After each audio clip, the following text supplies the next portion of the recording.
Buenas noches, queridos hermanos.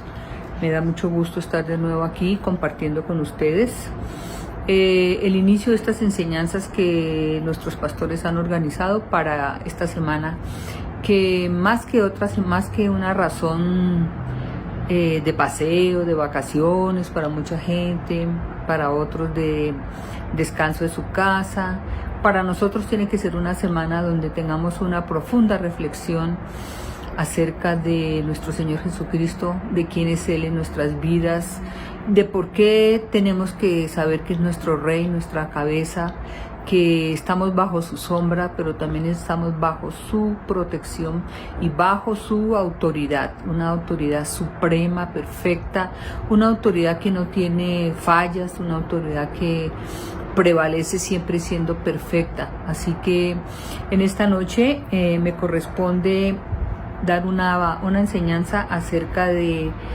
la edificación de mi vida.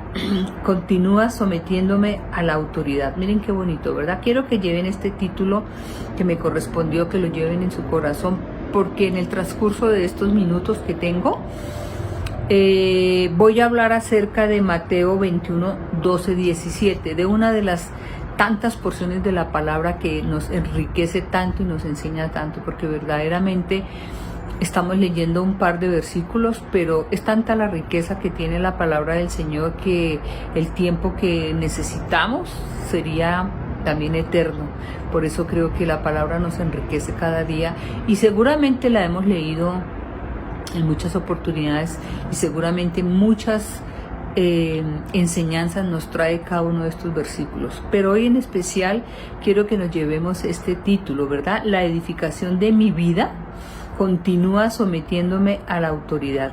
Ese quiere decir al señorío de Dios. Y vamos a ver por qué me conviene a mí y les conviene a ustedes, ¿verdad? Vamos a orar. Señor, te damos gracias, precioso Señor, en esta noche, porque eres bueno, Señor, porque nos mantienes hermosamente sometidos a tu palabra, pero es ese sometimiento que edifica, es ese sometimiento que llena nuestra alma, Señor, que nos protege, que nos cubre, Señor, que estamos seguros allí bajo tu sombra, Señor, en el hueco de tu mano, que no hay otro lugar, Señor, donde pudiéramos estar resguardados, protegidos y cubiertos, precioso Señor.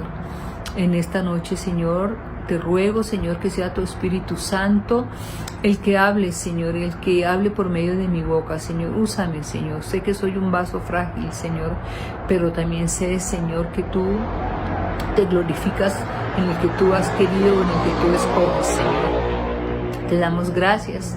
Y seguramente, sin duda alguna, nuestros hermanos que nos están oyendo, Señor, puedan también esta noche llevarse algo muy importante, Señor, de tu palabra, algo fundamental, Señor, que es estar bajo tu autoridad, bajo tu señorío. En el nombre de nuestro Señor Jesucristo, amén. Muy bien, entonces por favor abran su Biblia en Mateo 21, 12, 17. Yo les voy a leer esta porción de la palabra que escogí dentro de las que me dieron para escoger y vamos a reflexionar un poco acerca de esta porción de la palabra. Dice así, en Mateo 21 del 12 al 17, purificación del templo. Y entró Jesús en el templo de Dios y echó fuera a todos los que vendían y compraban en el templo. Volcó las mesas de los cambistas y las sillas de los que vendían palomas. Y les dijo, escrito está, mi casa, casa de oración será llamada, mas vosotros la habéis hecho cueva de ladrones. El 14 dice, y vinieron a él en el templo ciegos y cojos y los sanó. Pero los principales sacerdotes y los escribas, viendo las maravillas que hacía y a los muchachos aclamando en el templo y diciendo, Hosana al Hijo de David, se indignaron y le dijeron, ¿oyes lo que estos dicen? Jesús les dijo, sí, ¿nunca leísteis? De la boca de los niños y de los que maman, perfeccionaste la alabanza. Y dejándolos salió fuera de la ciudad a Betania y posó allí. Yo quiero que nos imaginemos esta situación, que nos imaginemos y recordemos Era un día muy importante, era un día que se estaba preparando todo en el templo, ¿verdad? Era tiempos de Pascua, se estaba preparando todo en el templo. Pero ¿qué sucedía en ese lugar? Que aquellos, por supuesto que no tenían un nuevo nacimiento, que no conocían, no creían, ni sabían que era nuestro Señor Jesucristo, tomaban esos espacios para vender, para tener mercancías, para poder aprovechar de los pobres, porque en ese tiempo aún se vendían los animales para ofrendas para Dios, para Jehová, de tal manera que allí era una oportunidad de tomar ventaja sobre la gente, ¿verdad? Sobre la gente que tenía esa necesidad de llevar esas ofrendas al templo y de ofrecerlas a Jehová. Entonces, imagínense ustedes la situación. Primero, era mucha la gente que había, era mucho el mercado que se movía en ese lugar, era mucho el dinero que se movía, y me imagino ese lugar lleno de animales, de gente creyente, de otros que abusaban, pero nuestro Señor Jesucristo, en su poder, en su autoridad, en su divina sabiduría, se llena de celos, ¿verdad? Se llena de esa ira justa, donde no puede entender, pero tampoco puede soportar, porque a veces entendemos, pero nos toca soportar las injusticias porque nuestros brazos están cruzados o porque no nos atrevemos a levantar la voz o a tomar una acción real acerca de la situación. Pero aquí nos dice perfectamente Mateo que entonces el Señor entra indignado, y en otros lugares que hemos leído dicen que el Señor preparó un látigo, y con ese látigo separaba a los animales, los hacía huir, y también con ese látigo separaba a la gente, tumbaba las mesas. Yo creo que cada uno de ustedes hemos en algún momento tenido esos momentos de ira, de esas iras terribles donde se sale de control nuestro propio carácter.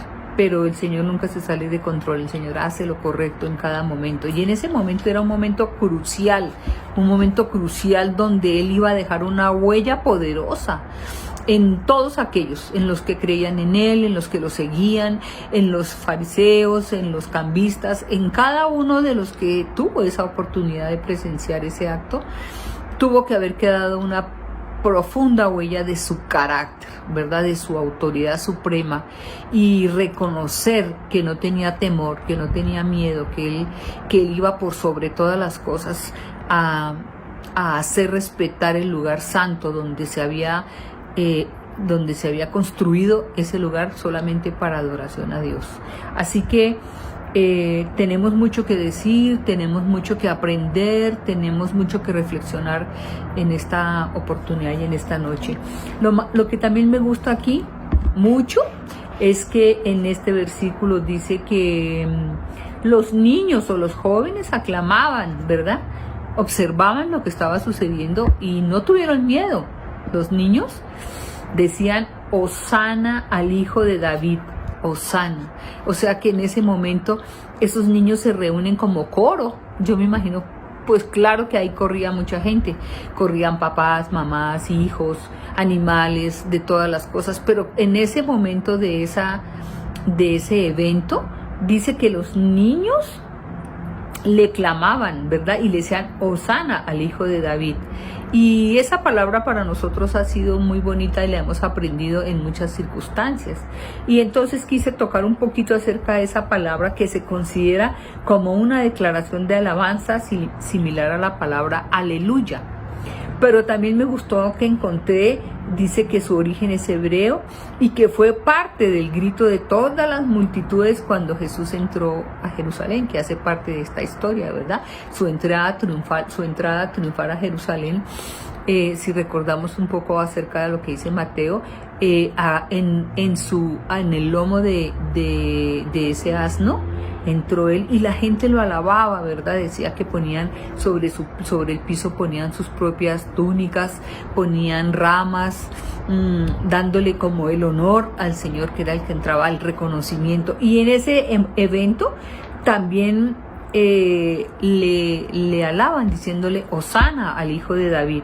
Realmente esta palabra es una palabra que indica súplica de salvación. Vean que podemos tocar muchas partes importantes de estos versículos, pero quería tocar en esta también la que acabamos de hablar acerca de los niños, porque me pareció tan hermoso, porque son corazones limpios. Yo creo que el espectáculo que ellos estaban viendo no les dio temor, sino admiraron en su inocencia a quien daba y hacía respetar la casa del Señor. Vamos a tomar unos puntos como si fueran resumen para ir caminando acerca de lo que acabamos de leer e ir imaginando. Yo quiero que entremos imaginando la situación. La situación era increíblemente difícil en ese momento. Él estaba prácticamente solo haciendo esa labor de limpiar y de purificar el templo. Él estaba solo contra todos los que seguramente lo odiaban y le querían hacer daño, pero no tuvo ningún temor. Entonces dice que Jesús expulsa a todos los comerciantes del templo, pero a la vez que expulsa a los comerciantes, sana a todos aquellos que entraran en humildad, que con humildad se acercaban a él. Dice que entonces él sanaba con tanta autoridad a los cojos y a todos los enfermos que llegaban y se acercaban a él. También nos indica a todos sus hijos cómo y quién es, ¿verdad? Cómo se referencia a la santidad del Señor.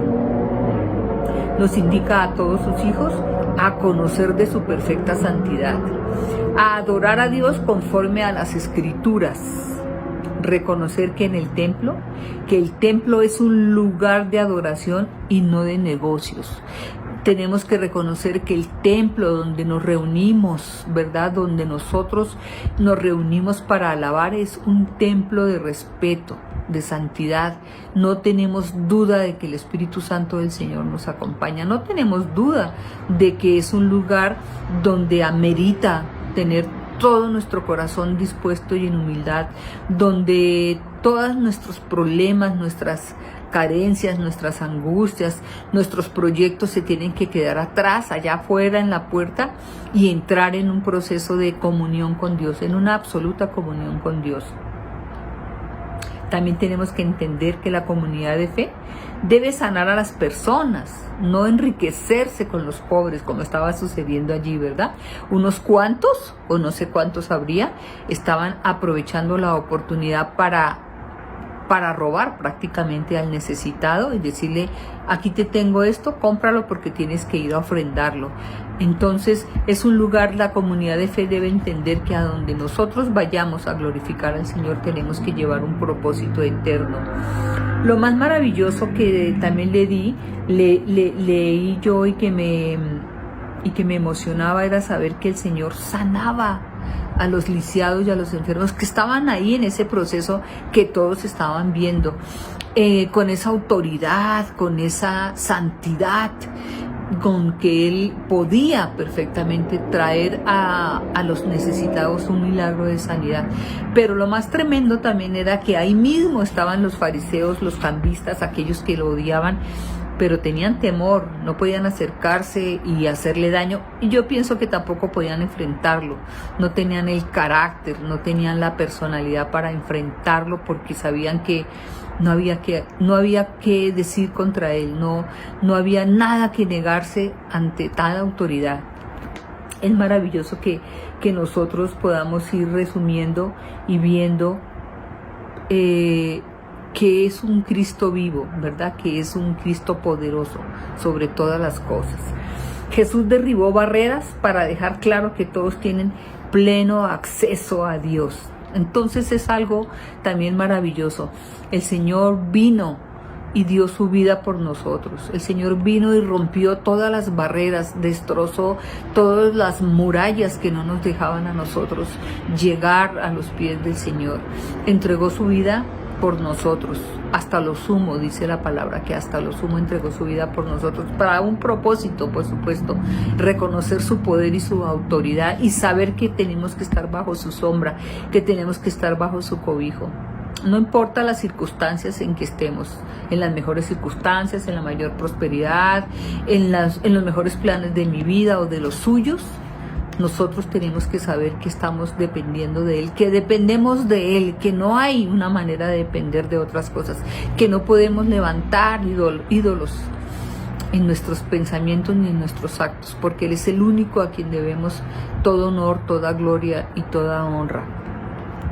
Hay muchas cosas que hablar. Por ejemplo, dice que en la purificación del templo, vamos a ver algunos puntos que dice: la purificación del templo realizada por Jesús nos recuerda hoy la necesidad de purificar nuestra fe, de volver a fundar nuestra vida sobre este Dios que ha manifestado su poder y autoridad y su amor infinito en la cruz, fuente de nuestra salvación. O sea que la purificación del templo lo pasamos a nuestra vida. Tenemos que estar permanentemente purificándonos, permanentemente llevando nuestra vida a los pies del Señor, autoevaluándonos, reconociendo nuestras faltas. Wow, son muchas, ¿verdad? Son muchas las faltas, son muchas las cosas en que nos equivocamos, que trastabillamos, pero saber que podemos acercarnos al Señor y rogar que su Espíritu Santo direccione nuestra vida, indudablemente lo vamos a tener. También dice aquí esta reflexión que al purificar el templo, Jesús restauró la santidad de la casa de Dios y demostró su autoridad y poder divinos sobre la corrupción, sobre la avaricia. Se enfrentó a los impíos que transportaban mercancías y a los cambistas en el atrio exterior, enfatizando así su justa ira y la necesidad de una segunda purificación de ese templo. De tal manera que tenemos que ser fuertes, valientes, reconocer primero quiénes somos nosotros, en qué estamos mal y cómo tenemos que llegar a los pies del Señor purificándonos, ¿verdad? Porque siempre queremos que los demás hagan por nosotros. Es que no somos así porque aquellos no hacen.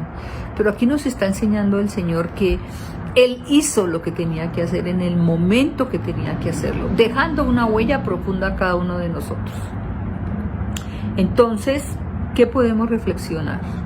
Los cristianos entonces estamos llamados a emular el ejemplo de rectitud y valentía de Cristo, manteniendo la santidad en todos los aspectos de la vida, evitando el comportamiento pecaminoso, protegiendo nuestras mentes ¿de qué? De aquellas influencias negativas y defendiendo lo que es correcto. Protegiendo nuestras mentes, eso es una cosa muy importante. La purificación del templo por parte de Jesús no fue solo una muestra de ira justa, acabamos de decirlo, también sirvió como una poderosa demostración de su autoridad divina sobre todas las cosas, incluidas las instituciones religiosas. Ahí había muchos religiosos, ¿verdad? Ahí estaban todos los fariseos, conocedores de la palabra. ¡Wow! Por supuesto, qué preparación, qué profundidad seguramente de conocimiento, pero nada que no fuera desde su corazón, sino solo cosas banales, para que los oyeran, los vieran. Dice también que al expulsar a los comerciantes y a los principales sacerdotes, a los cambistas que habían establecido esas tiendas en los atrios del templo, Jesús afirma su soberanía y restableció el lugar legítimo de Dios como un centro exclusivamente de adoración. Tanto que tenemos que reflexionar acerca de esta palabra, de estos versículos que leímos, ¿verdad? Tanto que tenemos de enseñanza para nuestra vida. Entonces nosotros tendríamos que estar entendiendo, yo en primer lugar, porque recuerdan el título que leí, edificando mi vida, sometiéndome a su autoridad, ¿verdad? A su señorío. Esa es la forma en que yo pudiera día a día acercarme más al Señor, parecerme más a Él, que es un sueño, por supuesto que es un maravilloso sueño, pero qué bueno es soñar con este tipo de esperanza, ¿verdad? De expectativa, porque sabemos que Él es el Todopoderoso, que nos ha dejado infinidad de testimonios, que tenemos que, por supuesto, seguirlo, y qué mejor ejemplo que Él, ¿verdad? Así que debemos esforzarnos por vivir una vida absolutamente libre de toda contaminación ajena, ¿verdad? Que seamos agradecidos, que no se nos llene el corazón ni de corrupción, ni de pecado, que tengamos oportunidad de ir a los pies cada día para ser edificados con su preciosa palabra. Debemos ser conscientes de lo que entra a nuestra mente, es así cierto, a través del consumo de los medios, es decir, de la música, qué es lo que oímos, qué es lo que vemos cada día, qué es lo que buscamos en las redes sociales, qué películas nos gusta buscar y ver, qué es lo que escogemos. Todo esto tiene que influenciarnos negativamente o positivamente, o separarnos de la comunión de Dios o estar en mejor comunión. Y yo escojo el qué ver, y yo escojo el qué hablar, y yo escojo el qué decir bajo la palabra de mi Señor precioso. ¿Cómo se pasa el tiempo de rápido? Ya me pasé un minuto, pero quiero concluir. Como cristianos estamos llamados a una adoración genuina, a una conexión más profunda con Dios. ¿Por qué? Porque el señorío de Dios es nuestra autoridad, recordando nosotros que el señorío es la autoridad que domina todo lo creado, y ese es Dios quien hizo todo lo creado. Dios es el gobernante de todo, y no solo del pueblo de Israel, de nosotros somos su pueblo. Debe ser el punto de partida. Esto me gustó mucho, esta reflexión. Debe ser el señorío de Dios debe ser el punto de partida y la referencia para todo lo que pensamos, hacemos y vemos. El señorío de Dios debe ser una convicción dominante en la forma de pensar, influyente en las decisiones y determinante en mi vida. El nombre de nuestro Señor Jesucristo significa soberanía divina.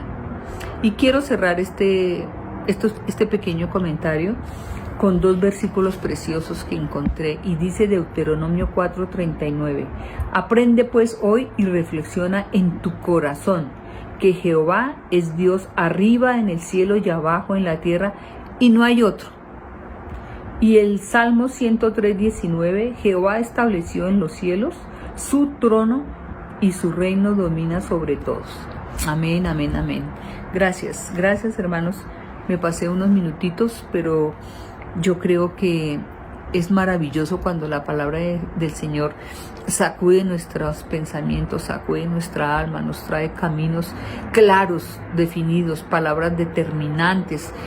La palabra del Señor no trae duda, no trae conflicto. La palabra del Señor no es tan clara que llega como una espada poderosa a nuestro corazón. Yo espero que esta reflexión de edificar mi vida sometiéndome al señorío del Señor no solo nos haya traído ese entendimiento, sino que lo tomamos como un propósito. Necesitamos ir a los pies del Señor, purificarnos, así como el Señor purificó el templo, purificar nuestra vida cada día, porque ese es el propósito que tenemos. Esa es la mejor meta que podemos encontrar, ese es el mejor lugar que podemos encontrar a sus pies, purificando nuestra vida. Porque no olvidemos que la palabra también dice que nuestra vida es como la neblina, que sale por un poco de tiempo y luego se desvanece. Así que mientras estemos por un poco de tiempo sobre esta tierra, debemos proporcionarle al Señor siempre el agrado de que nos vea buscándolo a Él. Muchas gracias, hermanos. Que descansen. Me dio gusto estar aquí, y que el Señor nos socorra en los caminos y que nos dé la valentía y la fortaleza para seguir tras de Él. Muchas gracias. Buenas noches. Hasta luego.